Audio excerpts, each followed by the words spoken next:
We're live. What's up, G-Dub? How you doing down there? Oh, it's going great, man. I can't wait to talk about Detroit. Yes, Detroit is a wonderful topic. Well, I heard Um, they shot an unarmed black man in Detroit. The cops did, right? Is that what I hear? Today? Oh, isn't that why there's the curfew? What's going on? Oh no, the curfew is for Devil's Night Oh, Devil's Night. or whatever they call it, Hell's Night or Gate Night. I forget what people call it nowadays, but yeah, I think that's what it's for. Is they always have a curfew these two nights right before Halloween, because this is where all the arsons happen quite often. Right, right. Is there anything left to burn down in Detroit? Um, Not much. Have you ever seen that movie, Detroitopia? Yes, I have. There's the guy in it that owns the bar. He talks about people burn down houses just so they can sit across from the house while it's burning down, like sit in the neighbor's, porch or whatever, and watch the house burn down and watch the police and everybody show up, just for entertainment's sake, like because a lot of them don't have cable and a lot of them don't have anything to really do on a evening, and so they burn the neighbor's house down just to have something to do, watch the craziness occur with the fire trucks and all the neighbors coming out. It's like a big block party. We used to do that in college. We'd get drunk and burn furniture in the road and just watch the fire department come. Yeah. We couldn't afford cable either. But, Yeah. Furniture's a whole different level, though, I mean, because then it's removed once it's burned out. yeah, that's true. So, so dress for success night, huh, or day? What does that entail at your school? That entails some people dressing up and others not giving a fuck.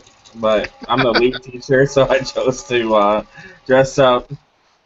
Well, how do kids who are in juvenile home dress up? Aren't they just given smocks and the sweatpants? No, actually, our students aren't allowed to wear their clothes that they have.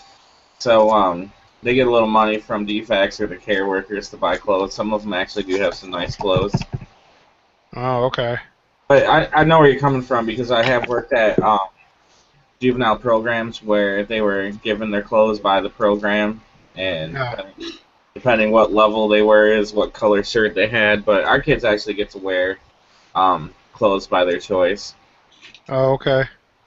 The yeah, but the juvenile home I worked at was a lockdown one where you count the pencils, you count all the pieces of the Monopoly game. I mean, Oh, that's us too. oh really? Yeah, yeah, we gotta watch our pencils and scissors and all that crap too. Yeah, Oh definitely. wow. Kids, Because our kids only got they got they only had one shirt and one pair of pants, one pair of underwear, and every day they got fresh stuff. But so they had to leave all their stuff bundled up outside the shower when they took their shower. They had to leave it all bundled out and then get the new stuff when they got out of the shower. So yeah, no, at this particular place, kids are allowed to have regular clothes. huh, cool. So this week we got a lot to talk about. The Wunderlist has been filling up like crazy. Um, Ray, you left right before you sort of started a little conversation with us, and then left to go get some grub for your face. Uh, you were saying that Detroit is going on lockdown curfew. Is Yeah, that only for is that people. because of gate night? It's actually it's specific for people under the age of 18. But yeah, right. It's a curfew, 6 to 6, 6 in the a.m., 6 in the p.m. So Oh, that's pretty early. any 6 o'clock. anytime after 6 p.m. you cannot be on the roads past cannot be under 18 and on the road. Unless you're accompanied by an adult, I Nope, imagine nope. that's your guardian. Gone. Nobody.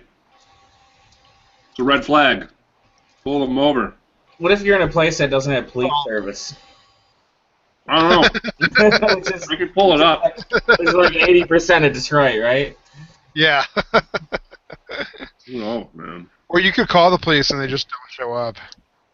Yeah. But, You know this. There's a really good book by Charles Ledoux or Ledoux. I forget what his last name is, but he wrote a book called the Detroit: The American Autopsy.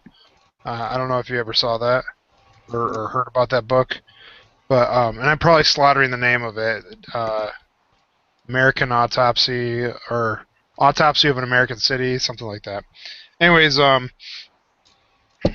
he talked about how the fire stations are so, out of shape there. I mean, I think we talked about it a few weeks ago about one of the fire stations. Their bells don't work in the fire station, so their alarms don't work. So they have to use tin cans to wake the firefighters.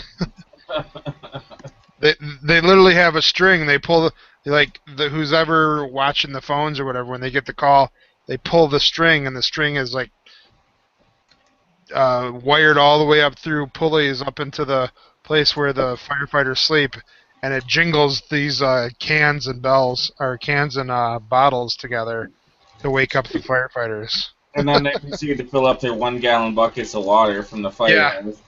Yeah.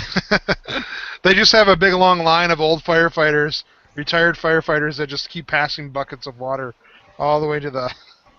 Unfortunately, the city shut off their water 2 weeks ago, so Yeah. we don't know.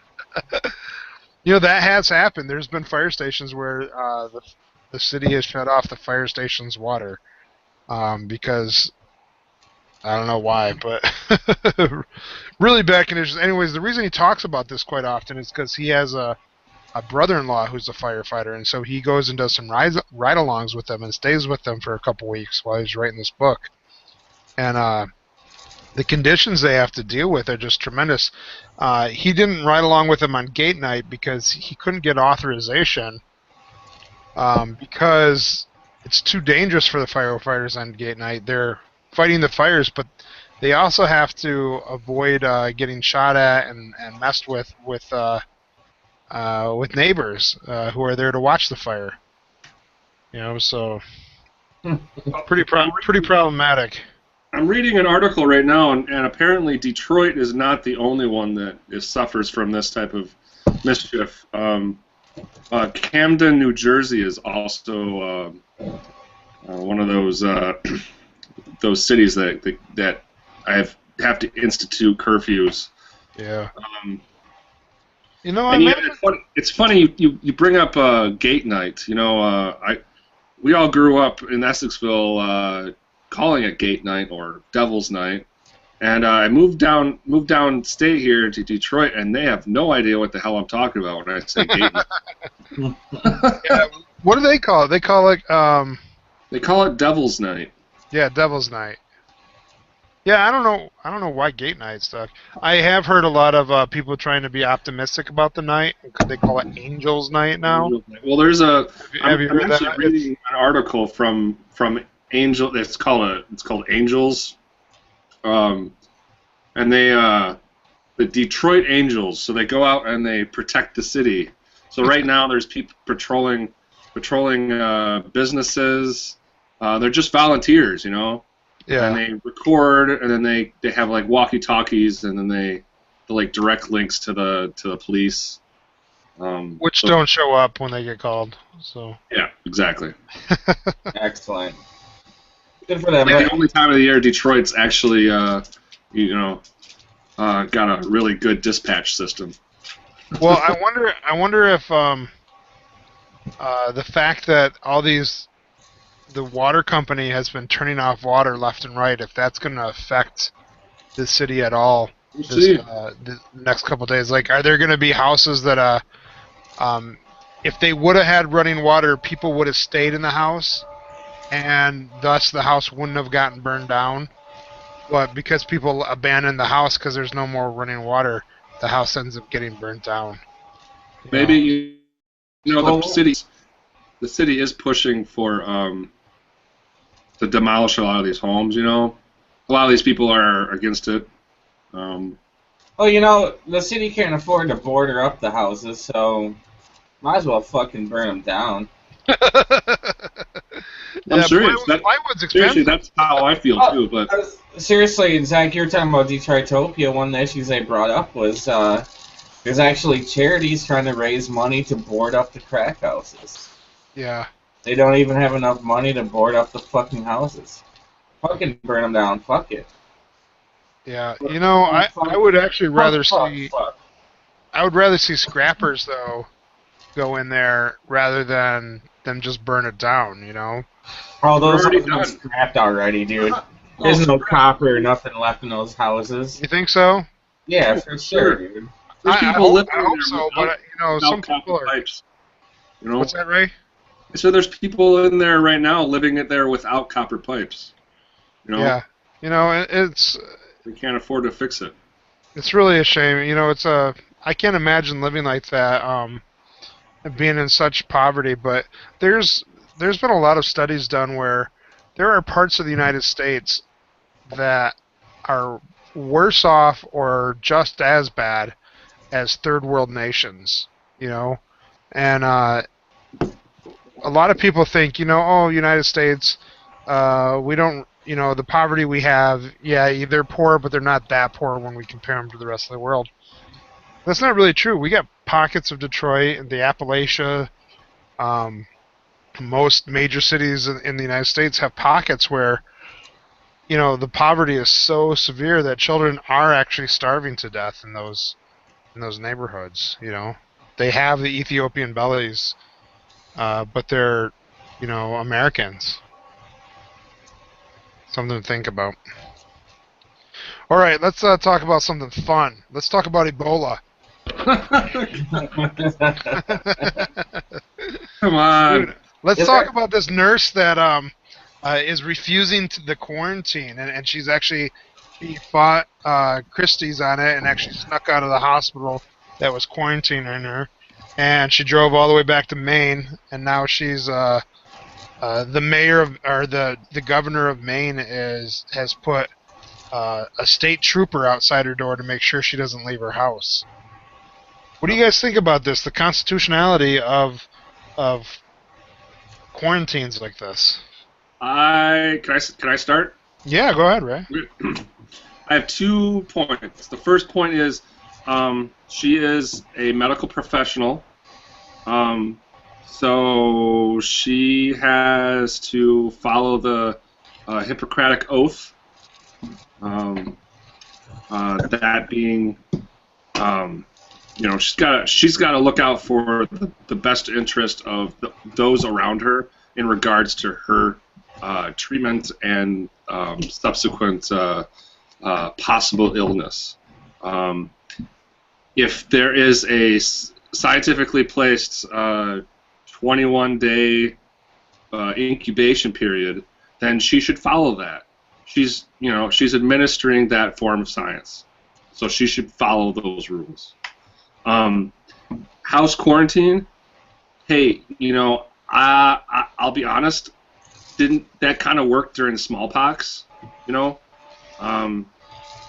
If you put them in one room and everybody gets it because of one bad apple, that's kind of a worse situation. And I mean by bringing them to a hospital. I don't know. What about her civil rights, though, Ray? What about her Hey, right? She hasn't committed a crime. She hasn't. Well, apparently it was constitutional for us to pull Japs out of their home and throw them in internment camps in World War II. So why can't we just take everybody who's fallen from Africa and throw them in a fucking tent? We don't have a tent big enough. Uh, I think we should put all of New Jersey in a fucking tent. All of New Jersey. I don't think Chris Christie would fit. Oh! Ew. Hey, you know though, the thing, I actually am supportive of her wanting to fight this quarantine.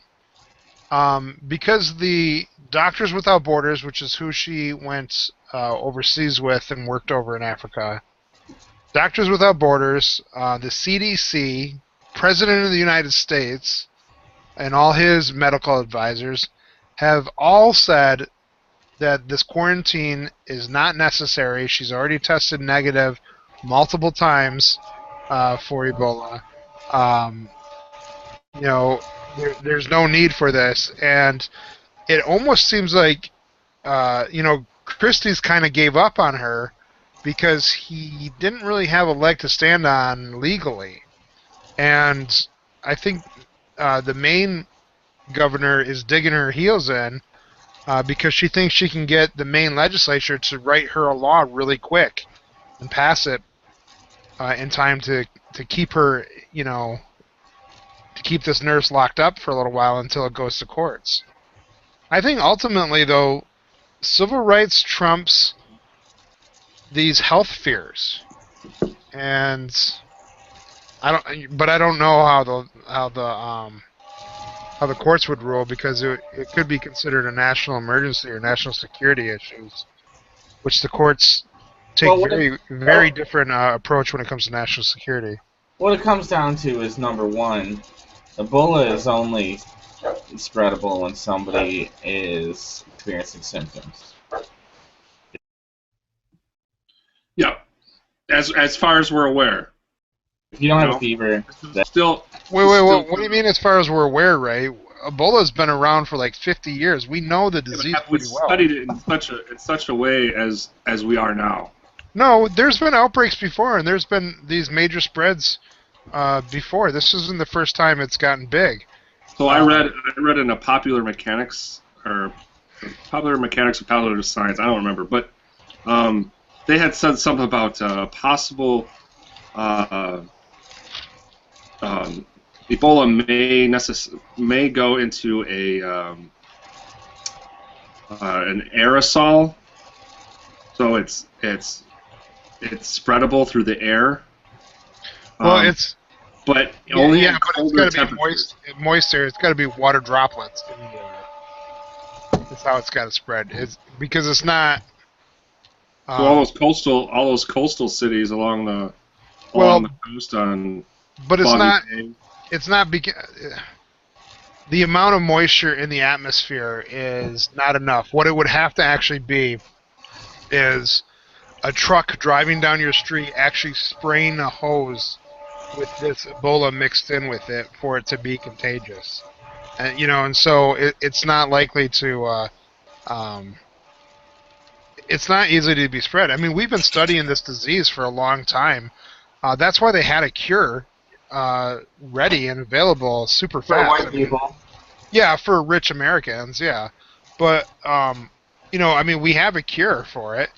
And,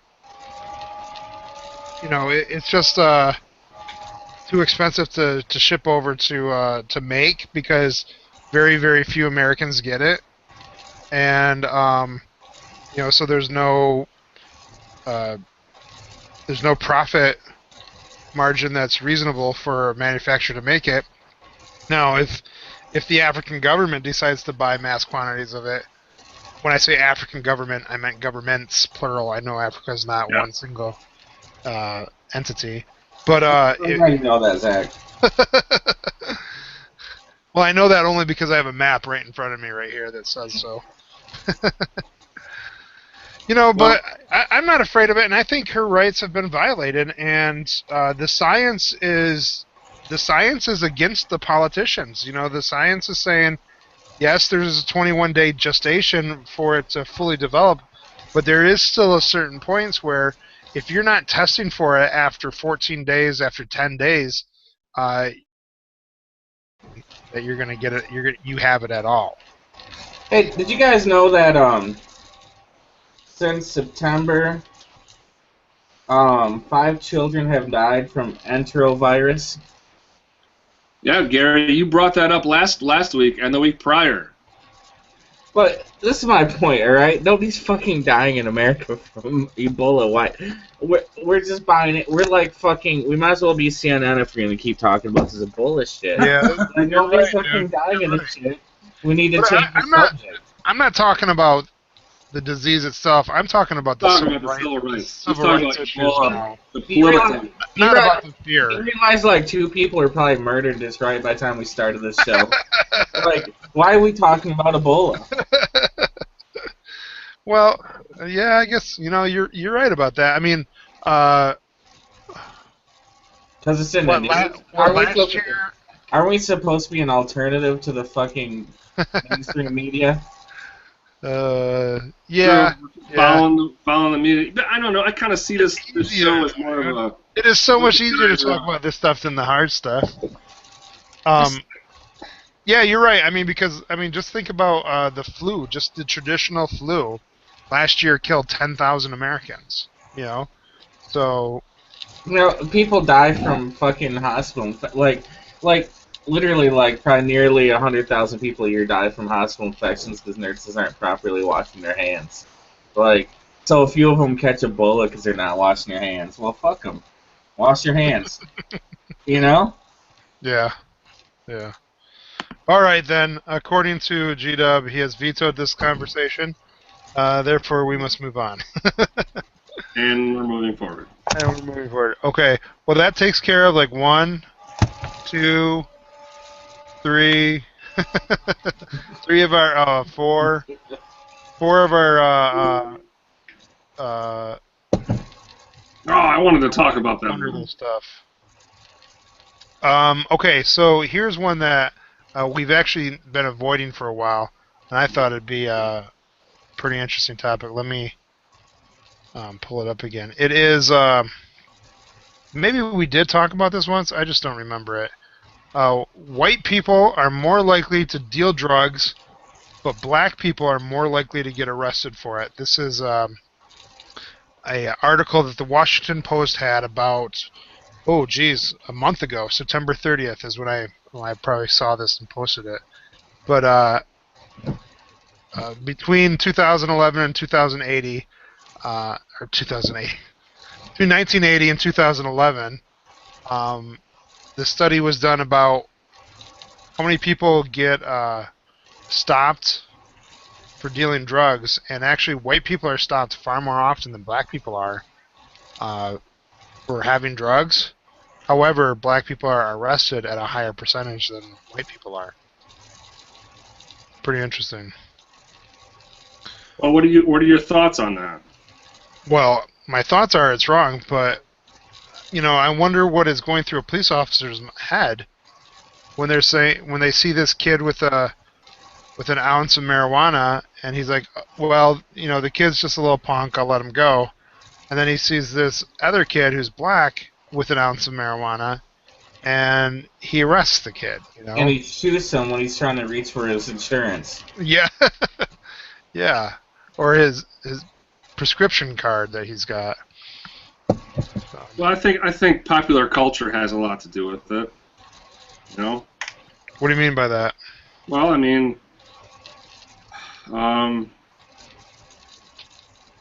let's say the news. All we hear about is an African American or black American in the jail, or black American doing this and a black American doing that.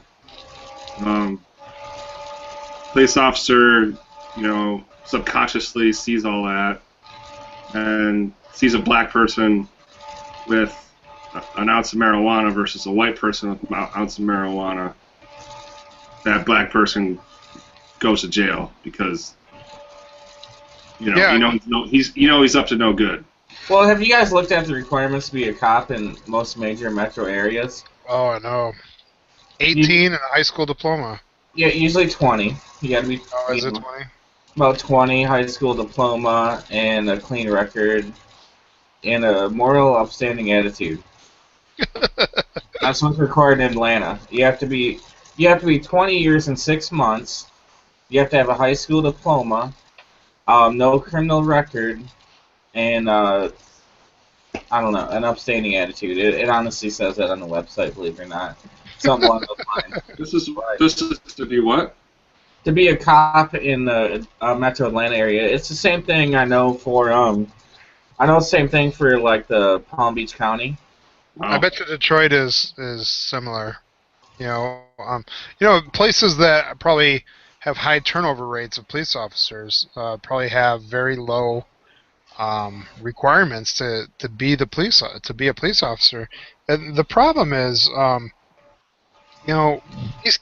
20-year-old is not educated enough, even if they've gone through a police academy of some sort.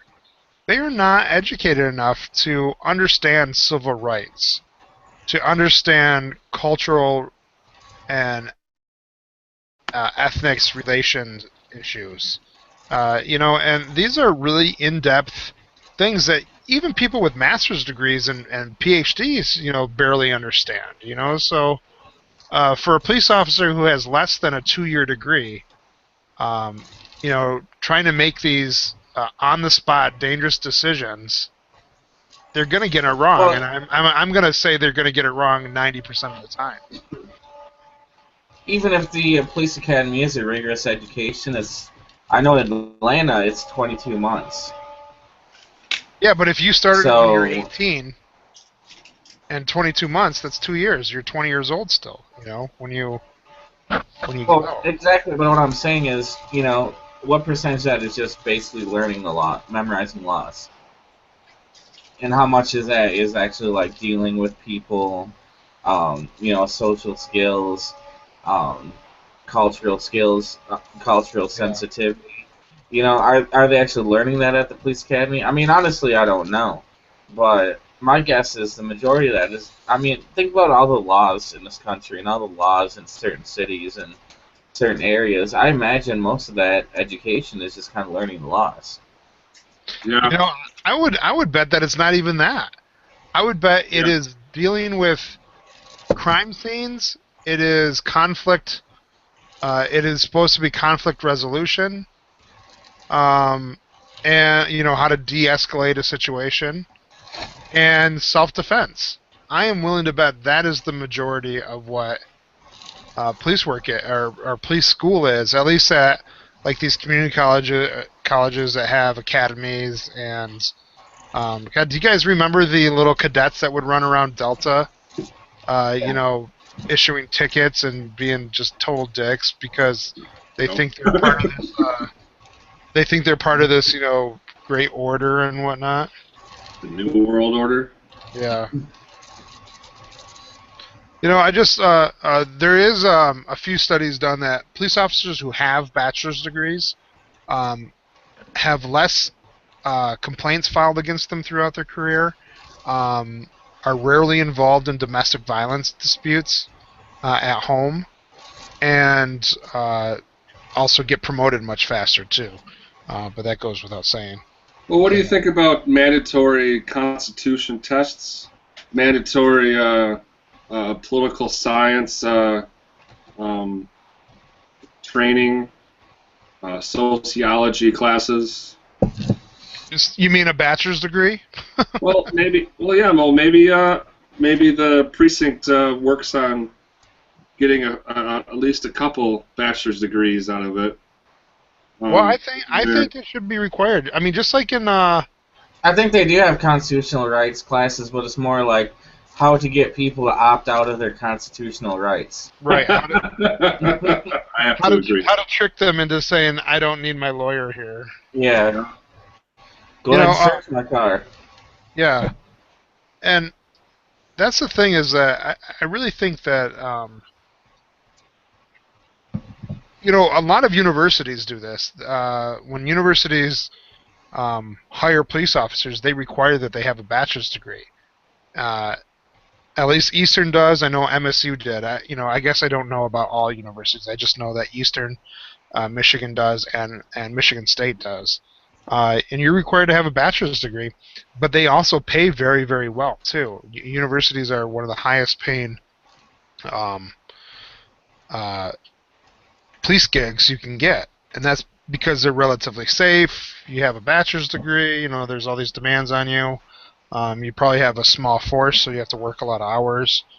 But it's still, you don't hear a lot about campus police officers really abusing the rights of their students. What you hear about a lot of times is the city police officers who come onto campus to help with like riot control or something like that, and they're the ones who are always, taking the law into their own hands. I don't know. Yeah, I read a report this week about apparently more money is going to be funneling towards police departments for guns and ammo and. And that's after Obama even had the, he even had the conversation about militarizing police departments and the unnecessary steps a lot of police departments in the country have taken. Well, What's that, Gary? federalize, what happens if you federalize all the police officers?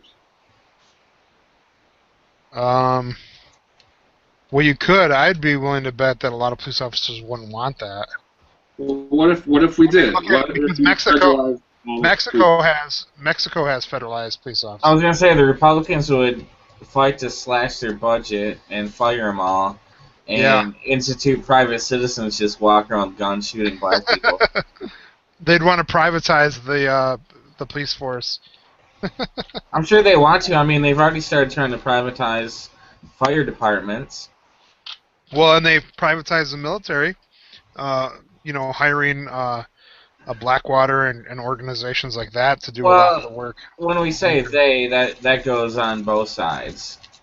That is true, but when Democrats like to say they pulled all these troops out, when in fact they put all these private troops in. Yeah. So, you can't say it's a Republican deal. Blackwater stokes both fires for sure. Yeah, but they are definitely. I mean, if you look at they're now called XE. If you look at who they contribute money to, it's still like 75-80% Republicans that they contribute their money to. So, and they're since Obama has become president, they haven't gotten the now this doesn't mean another lesser known private militia has gotten the contracts, but XE hasn't gotten the contracts that they used to get. So. And those Blackwater troops were prosecuted that murdered those Iraqi citizens. Did you see that? Yeah, only 2 of them though. Like 2 out of. I mean, how many of these guys are over there? Well, I mean, out of the specific case that people knew about, they were actually prosecuted and sentenced. That is good. It'll probably get overturned though. I don't know. Crazy world, man. Yeah, it's frustrating. It's just something new. Yeah, I got let's see. Back in 2000, probably 2008. I got pulled over on my bicycle by a I remember that. I was living with you. You were living with me, Ray, at the time. Yeah. G-Dubs ever tell you that story? I don't believe so. All right, it's a very boring story, but I'll tell it anyways. So I love a good boring story. I'm riding my bicycle to school because I actually was working on campus during the summer, and I'm following all the street laws. I actually have the reflectors and the lights on my bike like I'm supposed to. My bike is registered with the police department. I have the little registration sticker that's on my bike. I'm wearing a helmet, and I'm riding down the street. And the law is if you're going to go through an intersection, you're going to keep going straight.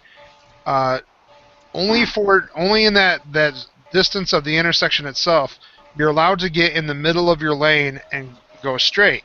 And that way, cars can see you better and whatnot. But as soon as you're out of the intersection, you have to get as far to the right as possible. And I was coming up on an intersection. I was actually going around a car that was parked on the right-hand side of the road, and this guy starts honking on his horn behind me. I'm like, motherfucker, you know, and so I flick him off and I keep bicycling, and all of a sudden, whoop whoop, the guy behind me was a cop who was honking at me, and he turns on his sirens and his light, and he pulls up next to me, like he actually gets into the left-hand lane, and this is on a side street, so it's not like this busy street, but he gets on this going the wrong way now because he's actually in the wrong lane. Pulls up next to me, he's like, "Get off the road! Get on the sidewalk right now!" And he like ranks his car right into me, and he didn't actually hit me, but he came really close. I'm like, motherfucker. So I pull the bike up onto the sidewalk, and I haven't even gotten off my bike. So I'm not, I'm still on my bike with my stupid fucking helmet on. He comes, parks his car. Wearing the helmet. Parks his car, and he's running his lights and everything, and he comes up at me, and he's like yelling at me. He's like, "You're not supposed to be on the road!" And this fucking asshole didn't know what the hell he was talking about. He didn't understand the laws. He didn't know bicycles were supposed to be... you got to continue the story. It was good. Well, hold on. I'm not done. And then we got into an argument that where I was actually biking was part of this city district, and the city had just passed a law about 2 months ago that bicycles were not even allowed on the sidewalks in this district because they wanted the sidewalks reserved for children and walkers unless you're under the age of 12, and then you could ride your bike on the sidewalk. And so I'm trying to explain this to this fucking idiot, and he gets out his writing a ticket thing. He's like, "I'm writing you a ticket." I'm like, "Dude, you better call your supervisor before you write that ticket, because when I take this to court, and I will take this to court, I'm going to win, and you are going to be the laughing stock for issuing a ticket for something you know nothing about." And so he called his supervisor, which I'm really surprised he did. You know, I mean, he called his supervisor, and get this, his supervisor shows up, and another cop car shows up. So now there are 3 cop cars. All 3 of them have their fucking lights running. The first time 3 cars showed up at Ypsilanti for a white person on a bike. Yeah, exactly. They show up, and we're arguing still. All 3 of us are arguing. I haven't gotten off my bike yet. And I said, "Look, if you're going to write me the ticket, write me the ticket, but you are all in the wrong. You guys need to go back and learn the bicycle rules for sharing the road. You guys, I'm actually shouting at them, and they're shouting back at me, you know. And then I finally said, "Don't you guys have anything fucking better to do, like solve murders and rapes?" And the third guy, who wasn't the supervisor or the guy who originally pulled me over, started laughing. and he just walked back to his car and got in and drove away. And it must have deflated the other 2, and they felt bad, and so they got in their cars and drove away too.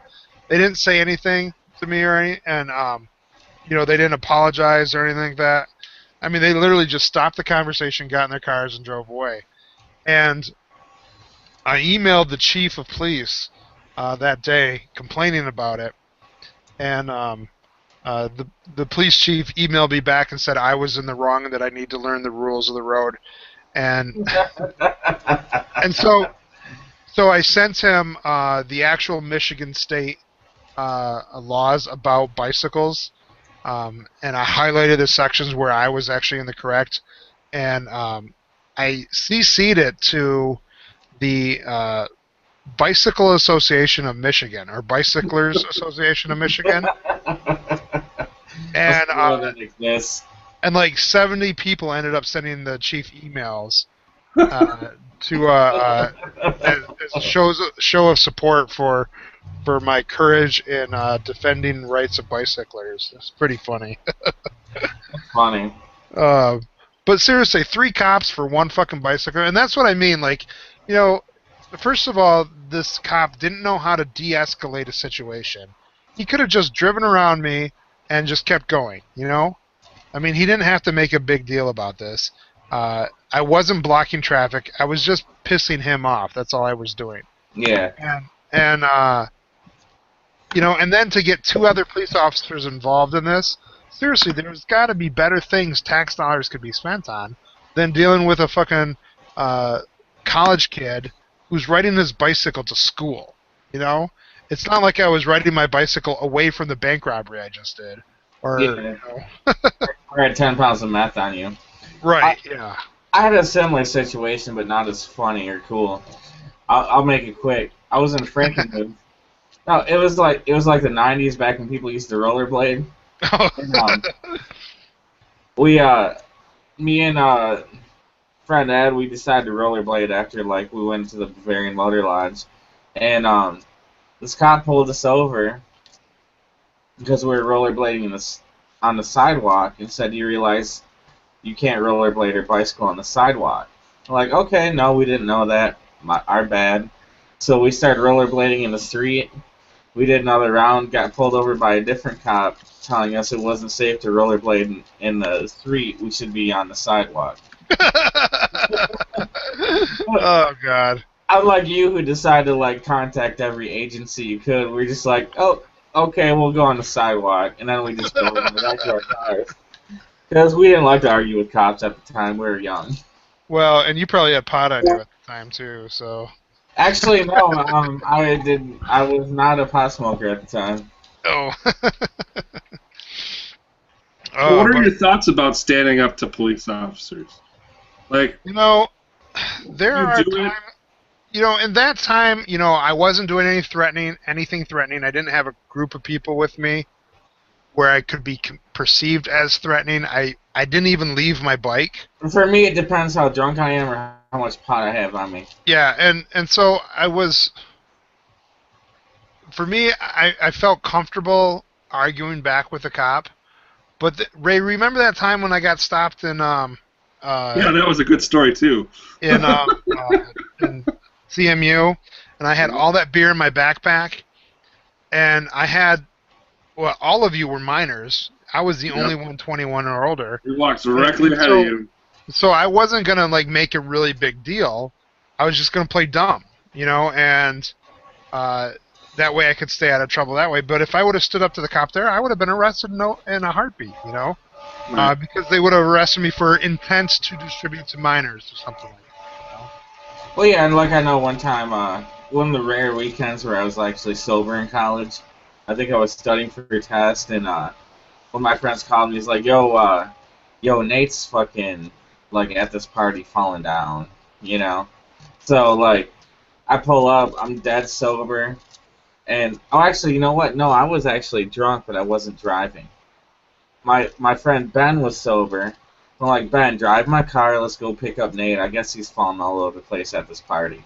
So, we pull up, cop pulls up, and I'm literally, carrying Nate, by his shoulders, dragging him out of this party. Yeah. And, he's like, all of a sudden this cop pulls up behind us, and he's like, has he been drinking? I'm like, well, fucking apparently, This dude's barely awake, No, I just knocked him out and I'm Yeah. home with me. Yeah, I sometimes cops appreciate a little humor, but, yeah, fucking apparently he's been drinking, dude, and I'm like, I don't know, I got a call to pick him up, So, but, yeah, the same thing, I was doing nothing wrong. I was drunk, but I had a sober driver. I was 21, I mean, that's what it comes down to. But, I mean, they will fuck with you if they have a reason to. I mean, sometimes if you're white, you can get away with it. But if you're black, you're going to get fucking shot. Yeah. Yeah, and that's I in class the other day, I teach a computer lab for geographic information systems, and most of the students had left the lab already, and there was only 2 students left, and one of them was stretching, and I was behind him when he was stretching, and I came up to him and I said, I'm like, yeah, what can I do? And I scared the shit out of him because he was actually just stretching, but I thought he was raising his hand, Mm-hmm. And he goes, oh my God, and he's a black American kid, and Black American. he goes, "Holy shit! I just thought you told me to put my hands up." So he put both his hands up like this. He's like, "Don't shoot." And I kind of chuckled, and he chuckled at it. But when I went to my seat afterwards, I was like, you know what? A white person's reaction would never have been that. You know, when he got startled, it would never have been put his hands up in the air. And it's a shame that, even though we're this far away from Ferguson over here in the Metro Detroit area, it's still a reality for black citizens is that they are afraid of the police, and they are going to, for the most part, they're going to obey commands no matter how ridiculous they are right away because they just want to avoid getting beat up or getting shot or even killed, I mean, wouldn't that be the same if it was happening in white America, like always? Yeah, I mean, if the roles were reversed, but they're not, and they haven't been since the history of time. So, I mean, racism is racism, regardless of how and how it's played out. But here in the Americas and probably in Europe, it's going to always be this way for the minority populations until they're the majority, and not just until they're the majority, but until they actually have the political majority and the police are also majority minorities as well. Or, well, they wouldn't be minorities by then, but majority non-whites. Basically never. That's what you're saying, never. Well, I mean, it could happen. You look at Detroit right now. The city of Detroit at one point was 83% African American, or excuse me, 83% whites, and now it's 83% black. And I know it's not because the black population grew in Detroit; it's because the white population left.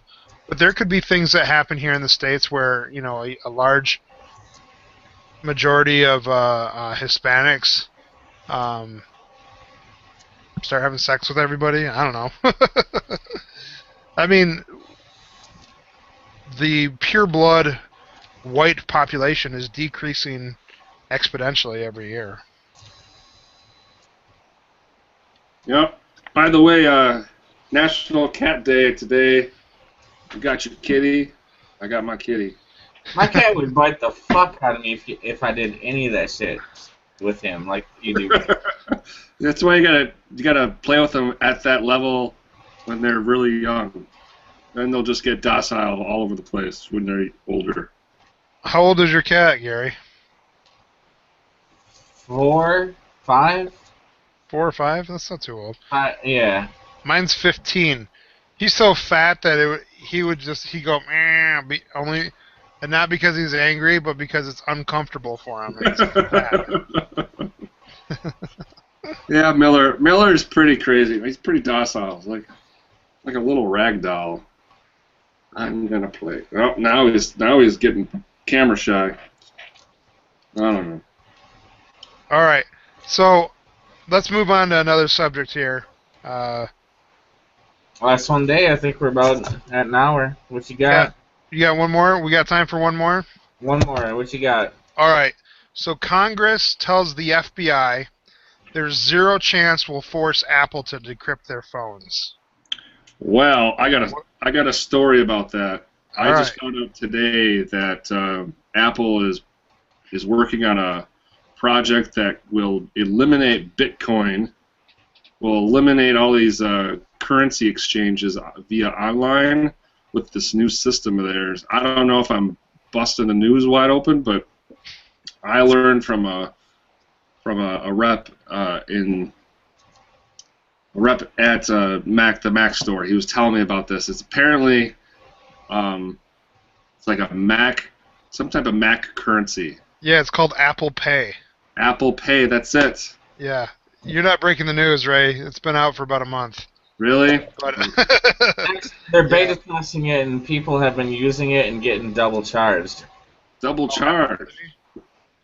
Oh, that sucks. I know CVS and Walgreens just announced that they are not going to accept Apple Pay or Google Wallet, which is pretty much the same thing as Apple Pay.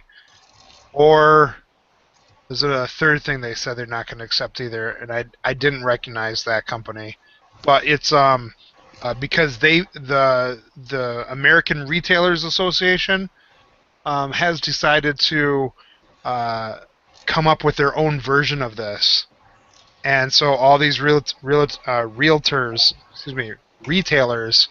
are going to stop accepting these things. That way, they can capture the profits from it rather than Apple or Google. I think all money's going to be Walmart bucks eventually. With Sam Walton's Welcome to Walmart. single. I love you. Yeah. Welcome to Costco. I love you.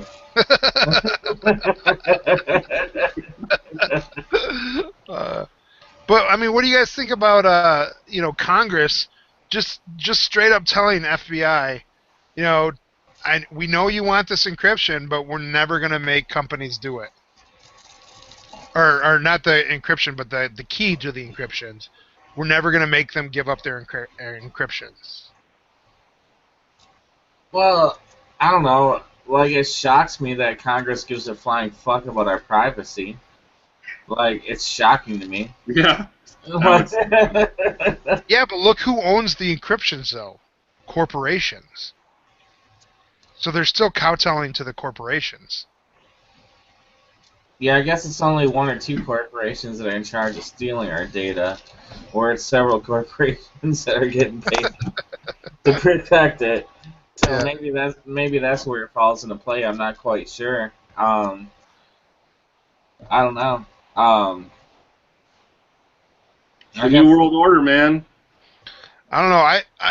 This is one of the few things that Congress has done when it comes to the internet and technology that I actually agree with is this, things like SOPA. I don't know if you guys remember SOPA and Yep. CISPA or whatever it was that came before it, and net neutrality, and now Netflix is having problems with Verizon throttling their the data and everything, the bandwidth. And I always think that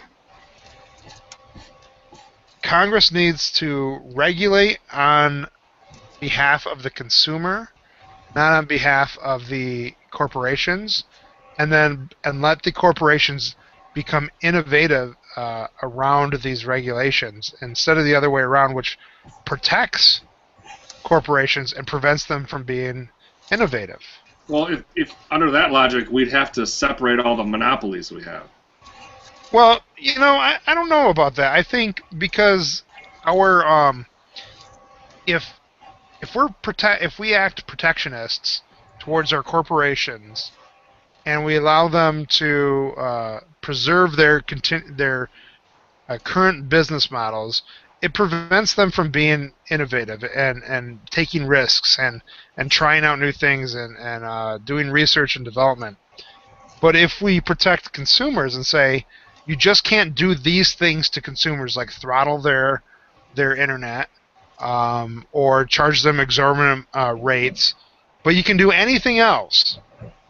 You can use your technology any way you want except hurting the consumer. So you're thinking like a technology act?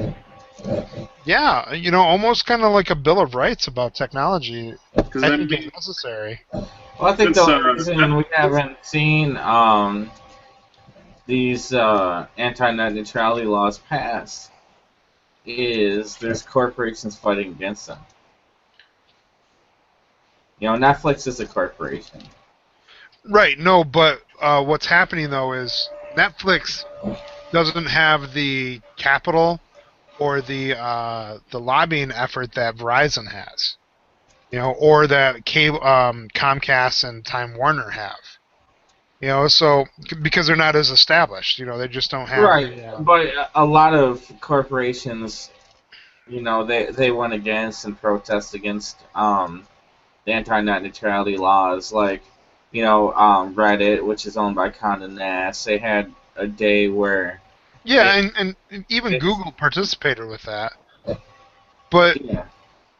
yeah, these are corporations that, but they're not the powerful ones. The ones that have a lot of sway. And then on top of that, these other corporations, they said, you know what? We can't get Congress to act on this stuff. But what we'll do is we'll have the FCC make little tiny rulings here and there that will eventually get us to what we want.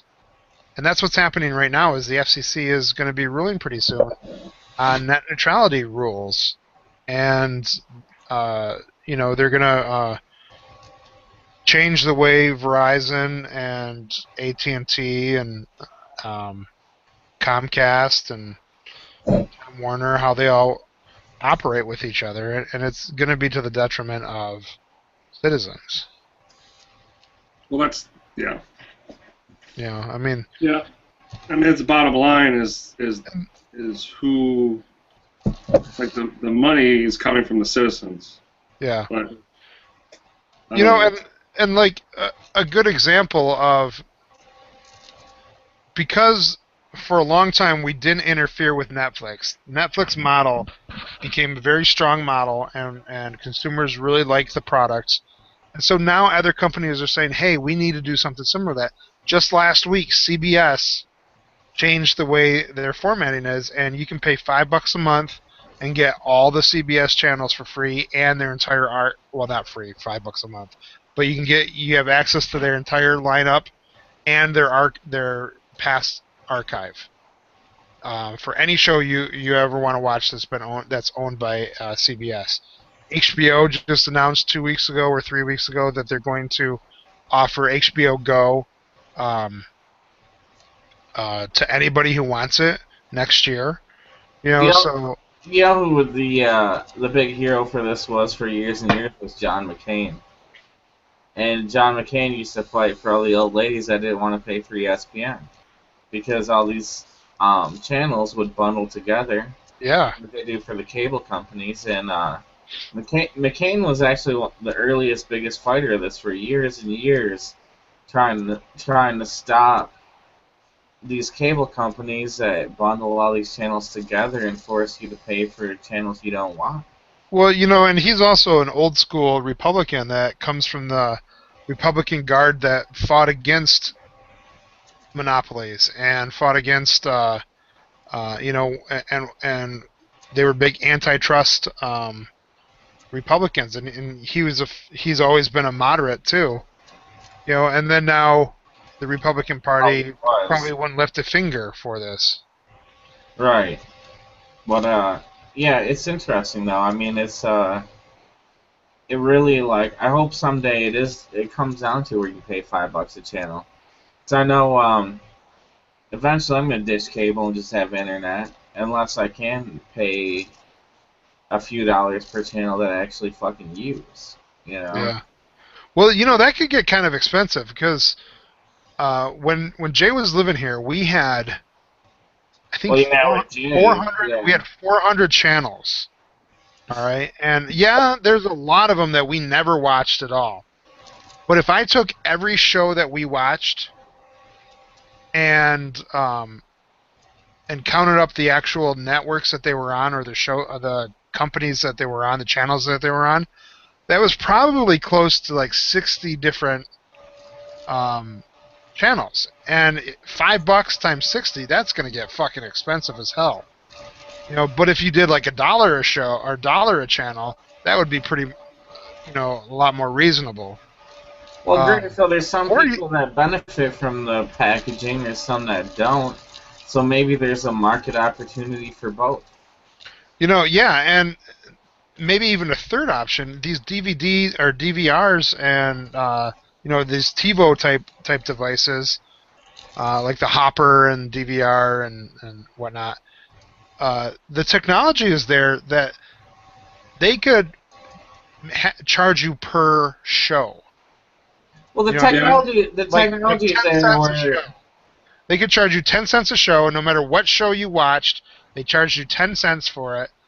Just like Apple used to do with their iTunes, that you paid You paid $1 for their entire, all their songs were $1. Now I think they have a different price scheme, but it Well, started off they were all $1. And you do this and you pay, hey, if I want to watch Gilmore Girls, I pay $1 and I get to watch Gilmore Girls. And so then you do this by show, and then I think that's where the real money is, because then shows that are not popular won't get bought, and the it'll allow technology companies. is there. Go ahead. The technology is there for me to steal anything I want to watch off the internet for free. So the companies need to make it more attractive for me to not rip it off for free. Do you realize in 2014 there wasn't one single platinum record? Oh, really? Not one single platinum record by an individual artist. Now, the Frozen soundtrack hit platinum, but that was multi-artist. But there was not one single artist that hit platinum. Was that because of lack of talent or a lack of people that are buying it? Or was it because lack of people that actually are willing to pay money for it? I have to side on Gary with this one. I argue, and I've studied this stuff. Gary studies this stuff. Look, all these networks can go in this direction all they want, but when it push comes to shove, Americans are going to produce their own shit and they're going to put it online, and that's what's going to be popular. It's going to be viral broadcast. Because it's easy and people can do it. There's so many people out there. The market's saturated with people that like me who can produce quality work, but there's no jobs for those people. So they're going to produce their own work. So you think eventually they'll be like it's gonna be just like the graphic movement was, like guerrilla sitcoms and guerrilla dramas and stuff like that. And I'm not talking about animal gorillas. I'm talking about like guerrilla warfare, that kind of where these grassroots comedies and grassroots dramas and action movies and things like this. You think that's the future of television? I think so. Some things are going to get with the times, and some things are going to fall behind. I mean, we're already talking about individual channels starting to pay $3-5 a month. Okay, I can do that. If a movie comes out I want to see and I can download it for $3, maybe I'll pay the $3 instead of doing it for free through a website that I know of. But gone are the days where I'm gonna pay $20 for a movie. Yeah. Yeah. The only way the money's gonna be able to be there is through the purchase of the internet airwaves. You know what I mean? Yeah. Like if you want higher bandwidth, you've got to pay such payment, and that's where the money's going to come. And it's not going to go to the people that make the programming. It's going to go towards advertising. Well, like for instance, I was born on Groundhog's Day, so I have a tradition where I watch the movie Groundhog's Day. Yeah, awesome. Right? Okay. I can download that movie for free any fucking time I want, but on Xbox Live I saw it for $5, so I paid the $5. So I own that movie forever. Okay. I could just as easily have downloaded it for free, but for me to actually own the license for that movie for $5, it was worth it. So I paid the $5. Yeah. Gary, I wonder if there's a similar. You talked about none of the music artists have gone platinum this year. I wonder if there's something similar with movies, like and I don't know if they rank movies in a particular way, but